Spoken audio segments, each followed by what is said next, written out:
from Washington, this is VOA News.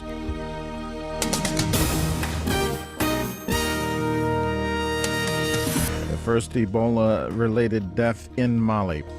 Iraq's Prime Minister cites a fatal blow to the Islamic State militants. I'm Vincent Bruce reporting from Washington. The United Nations has flown 1 metric ton of emergency relief supplies to Mali after the West African country reported its first Ebola death. The supplies include personal protection kits, gloves, and face shields. A 2-year-old girl from Guinea died Friday in neighboring Mali, where she had gone for treatment. The World Health Organization says the girl arrived by bus and may have exposed others in Mali to the disease.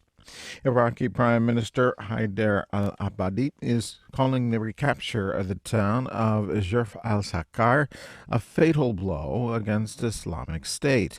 Iraqi forces, aided by U.S.-led coalition airstrikes, say they've completely secured the key town south of Baghdad after heavy fighting with the militants.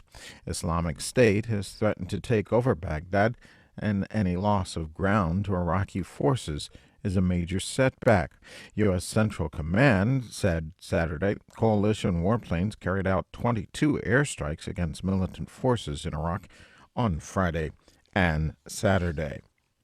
The United States has condemned Iran for executing a woman who killed a man to defend herself from an alleged sexual attack. 26-year-old woman Rehane Jabari was hanged Saturday morning. The death penalty went ahead once the family of her alleged assailant, a former Iranian intelligence agent, refused to pardon her or accept financial compensation. The U.S. State Department spokeswoman Jen Psaki said there were serious concerns with the fairness of the case, including reports that confessions were made under severe duress. More on this story at voanews.com. This is VOA News. Egypt has declared a state of emergency in the northern Sinai after a terrorist attack Friday that killed at least 30 army soldiers. Edward Uranian reports for VOA from Cairo. A group of Egyptians chanted against the violence in Cairo a day after a deadly suicide bombing in the Sinai and a separate gun attack. A mother of one of the soldiers who died Friday cried and demanded retribution. A man said Egyptians are tired of violence and it's time to put a stop to it. The government declared a 3-month state of emergency in the northern and central Sinai Peninsula and closed the Rafah border crossing to Gaza until further notice. Edward Uranian for VOA News, Cairo. In the United States, Illinois Governor Pat Quinn has ordered a mandatory 21-day quarantine for so-called high-risk people arriving in the Midwestern American state from Guinea, Liberia, or Sierra Leone. The directive covers anyone who had direct contact with an Ebola patient. Quinn says the protective measure is too important to be voluntary. 21 days mark the Ebola virus incubation period. U.S. President Barack Obama urged Americans in his weekly Saturday radio address to be guided by the facts, not fear, in the fight against Ebola. You cannot get Ebola easily. You can't get it through casual contact with someone. Remember, down in Dallas, even Mr. Duncan's family, who lived with him and helped care for him, even they did not get Ebola.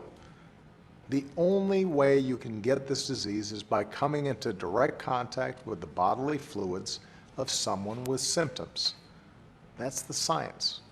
Those are the facts. The U.S. State Department is calling for an investigation into reports Israeli Defense Forces have killed a 14-year-old Palestinian-American teenager. The Israeli Defense Forces say, quote, an attack was prevented, unquote, when the military fired on Orwa Ahmad, whom the IDF says was throwing a Molotov cocktail on a highway Friday evening in the West Bank town of Silwad. Sunday, Tunisia is poised to elect the first permanent parliament since its historic 2011 revolution, which inspired similar popular uprisings across the Arab world. There are numerous problems, however, right now in the North African country, dogged by massive economic and security problems. Early Saturday, scuffles broke out in a South Korean border town between activists planning to send propaganda leaflets into North Korea and residents who wanted to stop them. More on this and other stories at our website, voanews.com. I'm Vincent Bruce in Washington. That's the latest world news from VOA.